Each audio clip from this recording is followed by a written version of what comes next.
Sir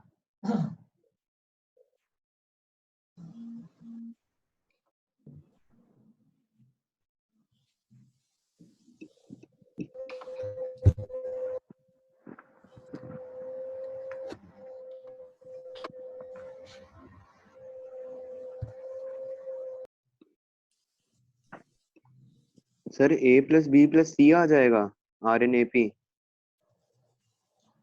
A plus B plus C नहीं, तो पूछा क्या वो बताओ ना। Okay sir. B plus C plus A और ए प्लस बी पूछे गए ना। Yes sir.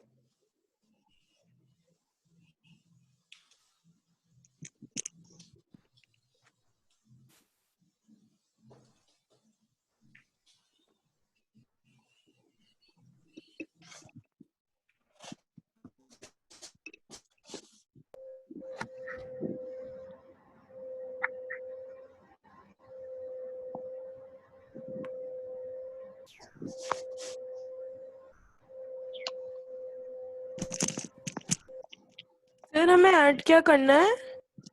ए B plus B C plus C है, ये हिंट था, उसके बाद मैं खुद से सॉल्व करना है।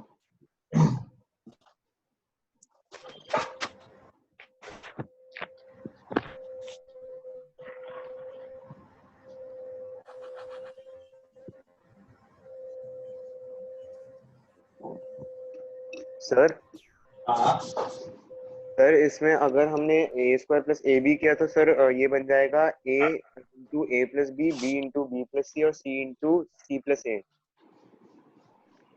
अलग अलग टर्म की बात कर रहा हूँ ना, एक ही की बात कर रहा हूँ। सर नहीं सर, अलग अलग टर्म की बात कर रहा हूँ। मैं थोड़ा लिख देता हूँ, उसके बाद नहीं तो फिर और रिले में नहीं कर पाऊंगा। हमें पता है कि A square B square and C square are in A P, and दी थी कि सब में A B plus B C plus C add कर दो।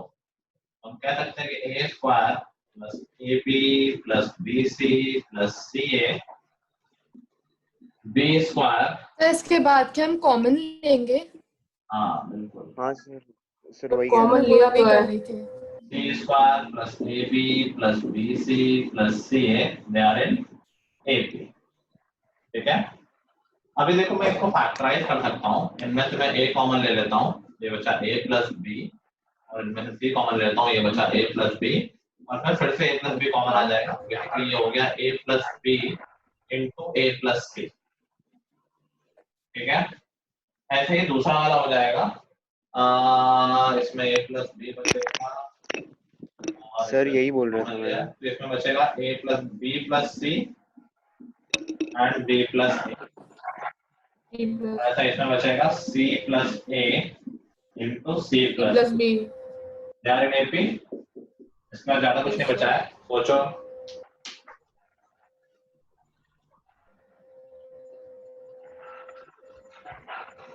एक और दे रहा हूँ, एक ही स्टेप बचा है बस।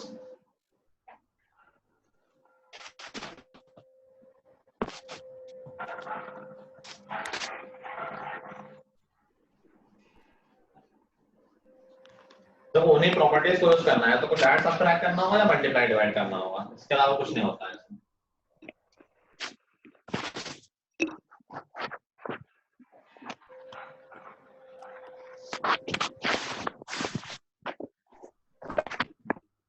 सर डिवाइड कर देंगे इससे sir B A plus B into A plus सी को फिर सर हम मल्टीप्लाई और डिवाइड करेंगे बी सर बी प्लस सी से, मेरे ख्याल से, या अगर ए डिवाइड प्लस करना सी से। सबको करते हैं, सबको सेम नंबर से करते हैं, ये रूल है।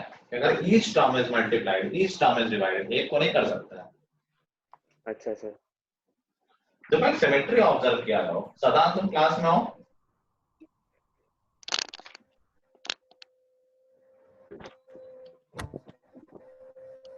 Sadan, are you there in the class? Yes, sir. Yes, sir.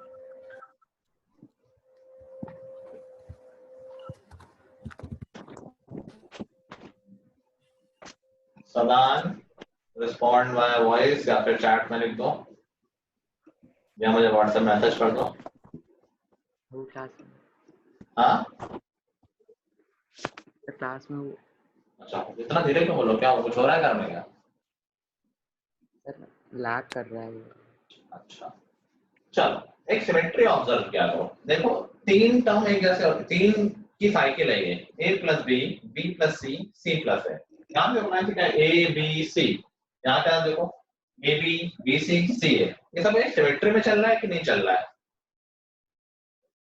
एक पैटर्न ही तो है, सर ए चल बी रहा है। बी सी सी है, ऐसे ही यहाँ पे पैटर्न है ए प्लस सी, मतलब दो दो के पेयर बन रहा है, ऐड हो रहा है, एक मिसिंग है, तीनों में देखो कोई चीज मिसिंग है, इसमें बी प्लस सी नहीं है, इसमें ए प्लस सी नहीं है, इसमें ए प्लस बी नहीं है। तो यूजुअली सब कुछ सिमेट्रिकल होता है, तो हमने कहा अगर हम सबको इससे डिवाइड कर दें, इससे A plus B plus C plus है, तो क्या बचेगा? तो सबके दो दो टर्म कैंसिल हो जाएंगे, जैसे इसके ये दोनों कैंसिल हो जाएंगे, तो क्या बचेगा? 1 अपॉन बी प्लस सी। यहाँ क्या बचेगा? 1 अपॉन सी प्लस है, यहाँ क्या बचेगा? 1 अपॉन ए प्लस बी। अगर ये किस में आ जाएंगे? एपी में, यस सर। राइट? क्या तो एपी में रहेंगे ना? क्या इनका रेसिप्रोकली पूछा गया है? क्वेश्चन में देखो इनका रेसिप्रोकली पूछा गया है क्या? सर हार्मोनिक हो जाएगा, अगर ये हार्मोनिक एपी में है तो इनके रेसिप्रोकल किस में होंगे? एचपी। एचपी आंसर क्या आ हार्मोनिक। जाएगा? एचपी। ठीक है, आया कुछ समझ में? Yes sir. कैसे लग Yes, जाएगा sir. मैथ? अभी आंसर हम वाले क्वेश्चन कैसे लग रहे होंगे?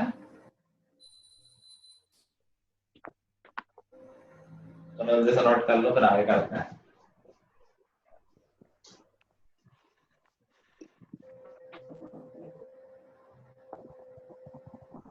एक एपी था, एक एचपी था, और एक और क्या था? GP, geometric progression. ओके हटा दें? Yes sir. Yes sir. चलो अभी कुछ और बड़े क्वेश्चंस करते हैं। इन तो क्वेश्चन करने का जियोमेट्रिक एक फायदा और प्रोग्रेशन है। क्या था? क्या?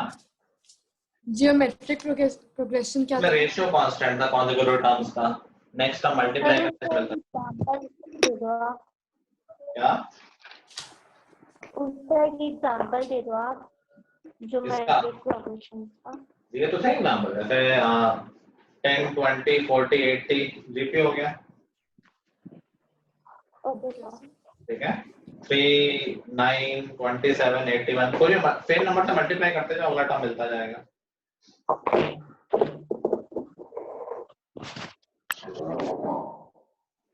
चलो क्वेश्चन लिखो, अच्छा क्वेश्चन है ये, आरटी सर्वर तो मिल जाएगा 10th में भी, ऑल्दो ये बोर्ड में नहीं आता बट फिर भी कर लेते हैं, क्योंकि अब जीरो चांस नहीं, आने को आ भी सकता है डिफिकल्ट पेपर आ गया तो।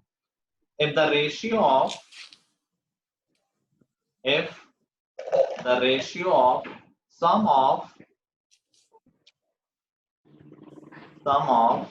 first 12 terms, if the ratio of sum of first 12 terms to sum of first 18 terms, if the ratio of sum of first 12 terms the sum of first 18 terms of an AP is 4:9, is 4:9. Find the ratio of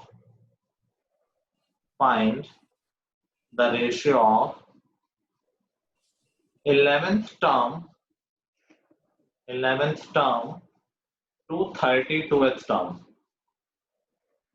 11th term to 32th term. ये वाला question है जो मैं सोच रहा था, इतना difficult नहीं है, रेगुलर से डिफिकल्ट है लेकिन ज्यादा डिफिकल्ट नहीं है, करो ट्राई, हो सकता है कुछ लोगों से।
वो आगे सेगा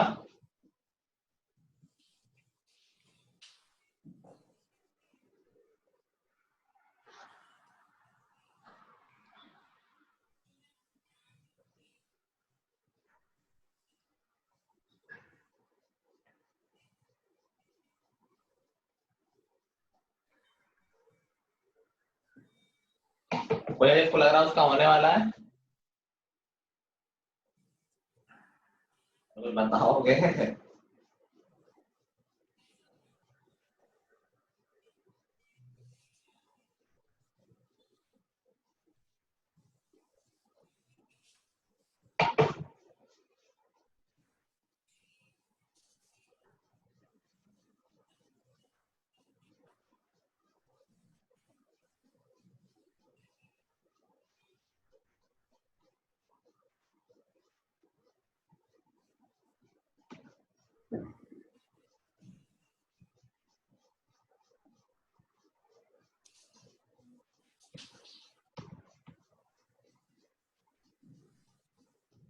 सर डी की वैल्यू -4a/3 आई है।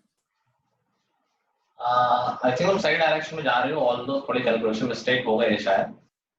और कोई आया, मतलब और किसी और कुछ आया ऐसा? 2a है सर, 2a। हाँ A बिल्कुल, की वैल्यू तो 2 है। -35d/2 आ रही है। Very good very good. अभी जो पूछा गया है वो लिखो, जो पूछा गया है वो लिखो और डी की वैल्यू पुट कर देना, आंसर आ जाएगा। सर डी की वैल्यू क्या आएगी फिर? 2a।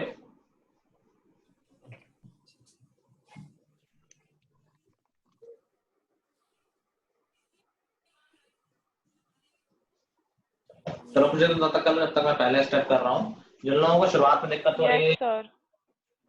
शुरुआत सृष्टि हुआ तुम्हारा कुछ? सर डी तक आया है, हाँ डी तक आया है।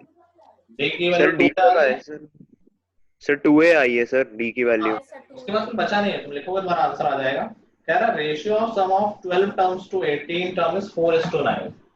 तो sum of 12 terms upon sum of 18 terms is equal to 4/9। ये दे रखा है क्वेश्चन में। Yes sir. लगा दो बस। 12 टर्म का सम क्या हो जाएगा? n/2 6 हो जाएगा, 2a plus 11d yes sir. Upon n/2 9 हो जाएगा, 2a 2a plus 17d is equal to 4/9। Yes sir.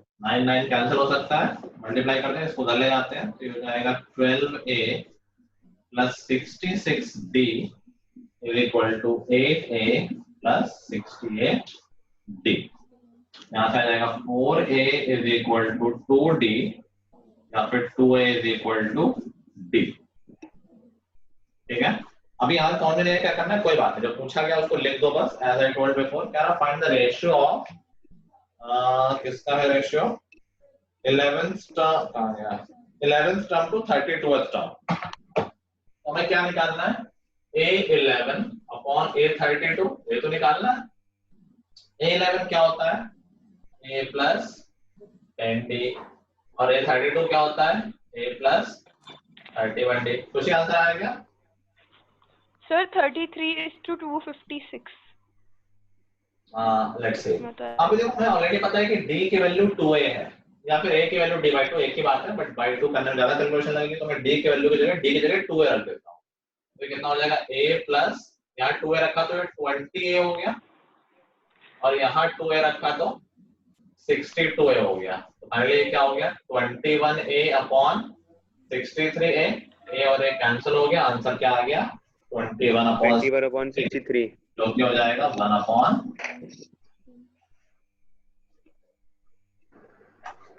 ठीक है, सर मेरा 2a is equal to d तक तो पहले आ गया था, लेकिन सर आगे मैंने s11 कर दिया गलती से। हाँ ये गलती बहुत होती है, क्योंकि शुरू में सम होता है तो लोग बाद में भी सम पहुंचने लगते हैं। 11th टर्म पूछा गया है, सम ऑफ 11 टर्म। अच्छा मेरी वही गलती हुई। मैंने सर सम मेरी का भी यही रेशियो गलती निकाल थी, लिया, सॉरी। मैंने भी यही किया सर। ठीक है, ध्यान रखो आगे से। सबको आ गया? Yes sir. Sir. Yes sir. Log out हो गया था। क्या रेशा? सर मैं लॉग आउट हो गया था, एक बार फिर से समझा दीजिए। फिर से नहीं, अब रिकॉर्डिंग देखना। चलो नेक्स्ट क्वेश्चन लिखो। पूरा क्वेश्चन हो गया, मैं फिर से समझाना, वैसे कुछ खास नहीं है बट देख लेना, मिल जाएगा यार, इतना क्या है, ज्यादा क्वेश्चन कर लेते हैं। चलो आगे, ये थोड़ा सा बड़ा है, अच्छा क्वेश्चन है। लिखो ratio of sum of n terms, ratio of sum of n terms of two APs, दो अलग अलग AP हैं, उनके n टर्म्स के सम का रेशियो है 6n minus 5 ratio 4n plus 3, 6n minus 5 ratio 4n plus 3. Find the ratio of their 10th term या 5th term कर लेते हैं, थोड़ा छोटा होगा। Find the ratio of their 5th term। Question लिख लिया था हमने? Yes sir. रेशियो आप समझ लो, जल्दी से बता देता हूँ, सुन रहे हो? Yes sir. क्वेश्चन तो पता है ना? हाँ सर, किया है। अच्छा, तो सम का रेशियो दे रखा है, हमने सम का फॉर्मूला लगाया, उससे ए और डी में एक रिलेशन आ जाएगा, d is equal to 2a। ये रिलेशन आया, सॉल्व करने के बाद हमने रेशियो वाला एक्सप्रेशन सॉल्व किया, ठीक है? Yes sir. उसके बाद हमसे पूछा गया है कि ratio of 11th term and 32th term, उसका फॉर्मूला लिखा हमने, तो हो गया a plus 10d upon a plus 31d, और d की वैल्यू पुट कर दी, d is equal to 2a था, d को 2a लिख दिया, तो ऊपर नीचे दोनों में आ जाएगा 21a और 63a, a और a कैंसिल हो जाएंगे, तो उससे हमें रेशियो मिल जाएगा 1:3। मेन ये पढ़ना है कि d इक्वल टू 2 है, वहां पुट कर देना है बस। Okay sir. हो जाएगा, करोगे तो।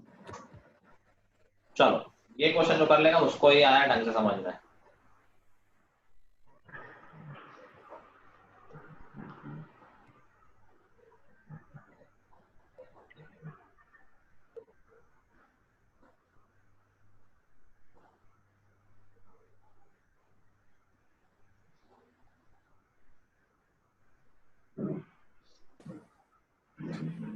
सर क्वेश्चन में हमें रेशियो किसका निकालना है? Find the ratio of 5th term, दो अलग अलग एपी है, दोनों के 5th टर्म का रेशियो निकालना है। Okay sir.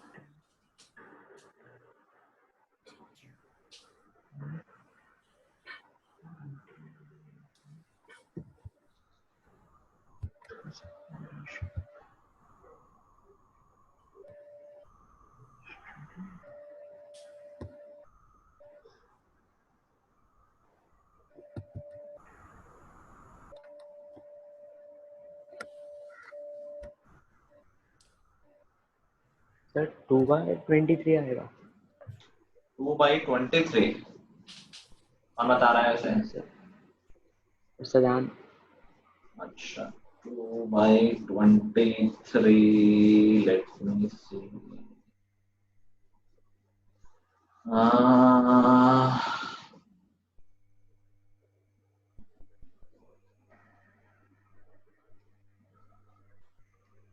फिफ्थ टर्म का रेशियो पूछा ना मैंने? Yes sir. नहीं नहीं नहीं, प्रोबेबिलिटी नहीं आएगा।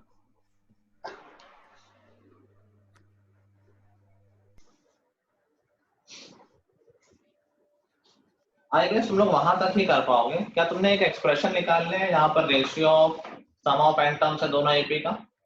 तो ध्यान रखना इसमें दोनों में फर्स्ट टर्म और कॉमन डिफरेंस अलग होगा, दो डिफरेंट एपी हैं, ये कहीं नहीं कहा गया है कि दोनों का सर इसमें a1 a2 n1 n2 ले लेंगे और जो 2 है वो ऐसे ही कैंसिल आउट हो जाएंगे सर, और -1 -1 कैंसिल आउट कैंसिल होगा। n1 n2 थोड़े लेंगे, n टर्म्स तो दोनों में सेम दे रखे हैं, a1 a2 अलग लेने पड़ेंगे और d1 d2 भी अलग लेने पड़ेंगे, ऑल्दो n सेम है दोनों का। Sum of n terms, ratio of sum of n terms दे रखा है ना, ठीक है? इंपॉर्टेंट क्वेश्चन आगे के लिए है, आगे पूछा जाता है 11th में फॉर श्योर पूछा जाता है। करूं मैं? Yes sir. चलिए तो जो गिवन है वो तो हम पहला स्टेप तुमसे हो जाना चाहिए था। पहला स्टेप कह रहा है कि ratio of sum of n terms of two AP is this. हमने कहा पहली AP Sn S1n upon S2n, ठीक है। पहले एपी और दूसरे एपी दोनों के सम ऑफ n टर्म्स है। ये दे रखे हैं 6n - 5 और 4n/3। तो मैं फॉर्मूला लगा देता हूं तो क्या हो जाएगा n/2 2a1 plus n-1 into d1, देख रहे हैं ना, अपॉन इसका सम क्या हो जाएगा n/2 2a2 plus n-1 into d2। ये किसने लिखा था? किसी ने ऐसा लिखा था? मैंने, यस सर मैंने करा है ये। Very good. यहाँ से शुरुआत में आपको लिखा चाहिए। आई डोंट थिंक यहाँ गलती करने का स्कोप है। और ये किसके इक्वल दे रखा है? 6n - 5 over 4n + 3। थोड़ा सिंप्लीफाई कर लेंगे। n/2 कैंसिल हो गया और कुछ यहाँ नहीं हो सकता। 2 से 2 कैंसिल नहीं होगा। ध्यान रखो कैंसिल तब है पूरे में कॉमन होता है, यहाँ पूरे में कॉमन नहीं है। अब इसके बाद आना है सबसे इंपॉर्टेंट स्टेप। हमें क्या निकालना है? Ratio of their fifth term. तो पहली एपी का फिफ्थ टर्म अपॉन दूसरी एपी का, कंफ्यूजन हो रहा है कैसे लिखते हैं, एक को मैं कैपिटल ए लिख दे रहा हूं पहली एपी को और दूसरी एपी को स्मॉल है, ठीक है। फिफ्थ टर्म ऑफ पहली AP upon fifth term of दूसरी एपी। तो क्या हो जाएगा a1 plus 4d1 upon a2 plus 4d2। Agree करते हो सब लोग? Yes sir. ये निकालना है ना, मैं a1 plus 4d1 upon a2 plus 4d2। देखो ऐसा ही कुछ यहाँ पर है, a1 है, d1 है, d2 है, d2 है, n की वैल्यू कुछ आएगी बट अभी हमें जो रेशियो निकालना है उसमें सिर्फ a1 है, 2a1 नहीं है। तो हमने क्या न्यूमरेटर और डिनोमिनेटर में सेम नंबर से डिवाइड कर सकते हैं? कोई दिक्कत है इसमें? Yes sir. किसी भी फ्रैक्शन में न्यूमरेटर और डिनोमिनेटर में सेम नंबर से मल्टीप्लाई भी कर सकते हैं, डिवाइड भी कर सकते हैं, इसमें कोई दिक्कत सर है? मेरा आंसर आ गया बताना। सर 49:39 आ रहा है। 49:39 39। मुझे याद है आंसर, लेट्स चेक। तो हमने कहा ऊपर नीचे में 2 से डिवाइड कर देता हूं। क्यों कर रहा हूं ये बता रहा हूं ताकि मैं इस तरह का कुछ बना सकूं एक्सप्रेशन। 2a1 था, हमें a1 बनाना था, तो न्यूमरेटर और डिनोमिनेटर में 2 से डिवाइड कर रहा हूं, व्हिच इज अलाउड, ठीक है। तो ऊपर क्या बचेगा a1 plus n-1 upon 2d1, क्या रखते हैं अपॉन तो दोनों में ही होगा, ऐसे यहां दोनों में होगा, a2 plus n-1 upon 2d2। Agreed? मैंने अभी कुछ किया नहीं, सिर्फ 2 से डिवाइड किया है ऊपर और नीचे, ठीक है। यहाँ तक हो मेरे साथ? Sir Yes, sir. तो हम इस साइड भी डिवाइड नहीं करेंगे? नहीं। अब अच्छा ये बताओ, 10/20 लिखा है, क्या मैं ऊपर और नीचे 2 से डिवाइड कर सकता हूँ? क्या मैं इसको 5/10 लिख सकता हूँ? Yes sir. तो चेंज थोड़ी ना होता है। अगर मैं न्यूमरेटर और डिनोमिनेटर को सेम नंबर से मल्टीप्लाई कर दूं कोई चेंज नहीं होता फ्रैक्शन में, या डिवाइड कर दूं दोनों, अगर दोनों को कर रहा हूं हमारा फ्रैक्शन चेंज नहीं होता है, तो उससे कोई फर्क ही नहीं पड़ना है। समझ गए? अगर राइट में कर भी दोगे तो उसमें राइट में भी कोई फर्क नहीं पड़ेगा, करने में ऊपर तो उससे कुछ गलत नहीं होगा, लेकिन कोई जरूरत नहीं है उसको करने की। समझ गए बात? कैंसिल करना, डिवाइड करना ही तो होता है एक तरह से। जब तुम कुछ कैंसिल कर दो मतलब क्या, ऊपर भी डिवाइड कर दिया उस नंबर को, नीचे भी डिवाइड कर दिया। हाँ सर सर समझ गई। समझ गए? अभी देखो यहाँ से सबसे इम्पोर्टेंट स्टेप आ रहा है, क्या ये एक फॉर्मूला बन गया है?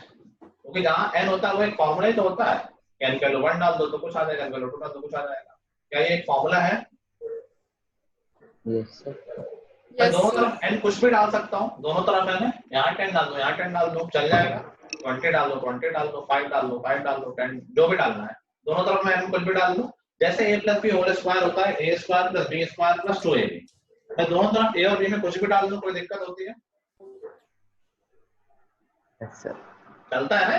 ये एक फॉर्मूला है, फॉर्मूले में दोनों तरफ कुछ भी डाल दो कोई दिक्कत नहीं है। वेरिएबल है तो वेरिएबल की वैल्यू तो डालनी है। ऐसा ये एक फॉर्मूला बना हुआ है, इसमें मैं n को कुछ भी डाल दूं। अब मुझे क्या चाहिए यार, a1 चाहिए था, a1 आ गया है, 4 चाहिए था। क्या मैं n की ऐसी वैल्यू डाल दूं कि यहाँ पर 4 आ जाए? Yes sir. अगर 9। n की ऐसी वैल्यू डाल दूं यहाँ पर 4 आ जाए तो बात बन जाएगी।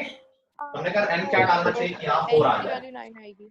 हमने कहा n minus 1/2 मैं चाह रहा हूँ 4 आ जाए, उसके लिए मुझे n को डालना चाहिए 9। 9 9 तो अगर मैं दोनों तरफ n equal to 9 डाल दूं तो क्या होगा, a1 प्लस ये 4 बन जाएगा 4d1 yes sir upon a2 plus 4d2 that is equal to 9 डाला यहाँ तो 54 minus 5 49 एंड 39। उसे तुमने अभी खुद से किया है, यस सर ऐसे ही किया था, हाँ ऐसे आइडिया आया तुम्हारे दिमाग में? सर आइडिया कुछ नहीं था, बस वो जब आया ना a प्लस n माइनस 1/2 और d1 जो आया ना अपॉन वो टू मेरे कैसे को देख सोचा, के लग गया कि तुमने अपॉन टू अपॉन सोचा टू क्या? हाँ अपॉन टू सर हाँ अपॉन टू आपने तो बताया था कि जब कांस्टेंट दोनों टर्म्स में इनटू या डिवाइड करते हैं तो वैल्यू अनचेंज तो उसके रहती है। बाद तुमने वैल्यू डाली है, हाँ वेरी n गुड। मैंने पहले a भी निकाली a/5 और a/5 थी एनीवे तो you did it, 14 it's brilliant, very proud of you। चलो सबको समझ में आया है, यस सर। सबको समझ में आया, लिख लो इसको। फिर इसका एक और इसी तरह का क्वेश्चन है, वो भी उसमें कुछ खास करना नहीं, बता दूंगा। पहले ये लिख लो फिर आगे बात करते हैं। अर्शिता आ गया? Yes, sir. थोड़े से टेढ़े लेवल के क्वेश्चन है, ऑल्दो ऐसा नहीं कि इररिलेवेंट है, आएंगे ये क्वेश्चन आगे तो सीखते चलो। कोई जबरदस्ती फाउंडेशन में तो नहीं है कि घर वालों ने डाल दिया है, ये तो चैट में लिख दो, मैं बताऊंगा नहीं। कोई है जिसका मन नहीं है एक्स्ट्रा पढ़ने का लेकिन जबरदस्ती घर वालों ने पकड़ा रखा है, या मुझे पर्सनली व्हाट्सएप कर दो, मैं कुछ आइडिया निकाल के उस बैच में शिफ्ट कर दूंगा कि ये पढ़ नहीं पा रहा है या फिर वगैरह कुछ ना कुछ कह के मैं करा दूंगा। I will help you. कोई किसी को जबरदस्ती नहीं पढ़ना है एक्स्ट्रा, जिसको मन से पढ़ना हो वही बैच करें, नहीं तो बैच स्टार्ट करा लो, कोई दिक्कत वाली बात नहीं। ठीक है, I am just saying this in a very normal sense.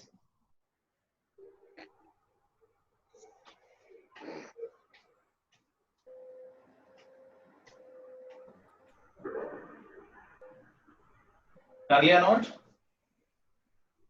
Yes sir. Yes, sir. अभी देखो ये क्वेश्चन तुम्हें आरडी शर्मा में मिलेगा और तुम पूछोगे फिर कि कैसे कैसे ना करना, तो ऐसा ही है क्वेश्चन। जो आरडी शर्मा में आएगा या फिर किसी और बुक में मिल सकता है, उसमें जो मैं जहां मैंने फिफ्थ टर्म बोला है ना, वहां वो बोल देगा find the ratio of mth term. क्या बोल देगा? Find ratio of their mth term. मैंने जानबूझ के फिफ्थ बोल दिया ताकि एक वैल्यू मिल जाए। अगर mth टर्म का रेशियो निकालना होता तो वैल्यू नहीं मिलती, आंसर m के टर्म में आता।